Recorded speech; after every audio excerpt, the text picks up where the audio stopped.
Est-ce que vous pouvez nous raconter un peu de quoi ça parle, votre inspiration?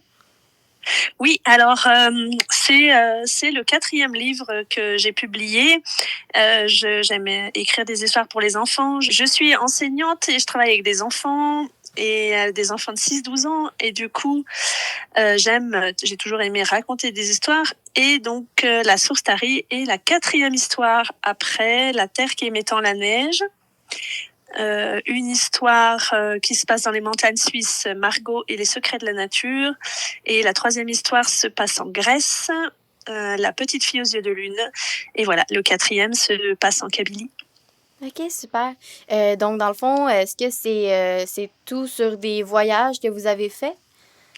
C'est soit sur des voyages, soit sur des thématiques un petit peu en lien avec mon métier. Je suis relaxologue, donc Margot et les secrets de la nature, c'est en lien avec la relaxation et la nature. Et La Source Tarie, c'est un livre un peu spécial parce que ça parle aussi de mon village en Algérie et en Kabylie, parce que mon papa est kabyle. Et je suis partie en Kabylie en 2003 et 2005 pour faire des photos. Et voilà, de ces photos, en fait, a découlé l'envie d'écrire une histoire. Ok, super, super. Oui, j'ai vu les photos sont super belles. J'ai vu aussi qu'elles sont juste en noir et blanc. Est-ce qu'il y a une raison derrière ça? Oui, en fait, j'ai pendant presque 20 ans fait des photos noir et blanc dans mes voyages. Et pas que des voyages, d'ailleurs, j'ai aussi fait des photos à Paris, en vivant à Paris. C'est des photos argentiques, donc un outil photographique qu'on n'utilise plus vraiment beaucoup aujourd'hui, à part certains artistes photographe et j'ai fait beaucoup de photos noir et blanc et j'avais envie de retourner dans mon village natal, enfin le village natal de mon père, de mon grand-père, de ma grand-mère. Et j'avais envie de l'immortaliser avec des photos noir et blanc parce que je trouve que les photos noir et blanc, elles donnent une certaine profondeur. On voit les matières, on voit les formes. Voilà, j'aime le côté graphique des photos.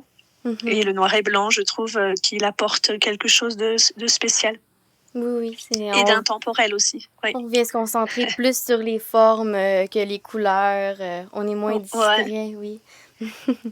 Et les portraits aussi, j'aime beaucoup les portraits. Les portraits, oui, ok. Le public cible de votre compte, c'est quoi?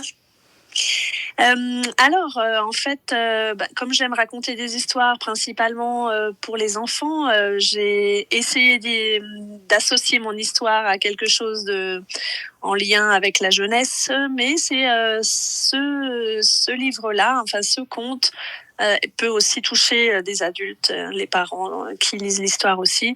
Je dirais à partir de 8-9 ans, c'est une histoire qui peut être lue par les enfants directement. Et puis, je dirais jusqu'à pas d'âge, en fait. Le public est assez large pour cette histoire. Ok. C'est quoi les valeurs transmises dans votre compte pour les enfants? Alors, dans cette histoire, j'ai eu besoin... je me suis replongée un petit peu dans mon histoire personnelle, même si c'est une histoire inventée. Hein. J'aime beaucoup le lien avec ma grand-mère. Donc, en fait, je voulais transmettre aussi ce lien de grand-mère à petite fille. Il faut pas oublier aussi que les contes se transmettaient à l'oral et puis que le kabyle était aussi une langue orale jusqu'à il y a pas très longtemps.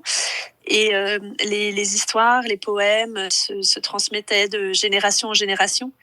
Donc j'avais envie de transmettre ce lien de transmission d'un savoir d'une grand-mère à une petite fille. Et puis les valeurs communautaires aussi qui sont très fortes en Kabylie. Radio Azul International, la radio sans frontières.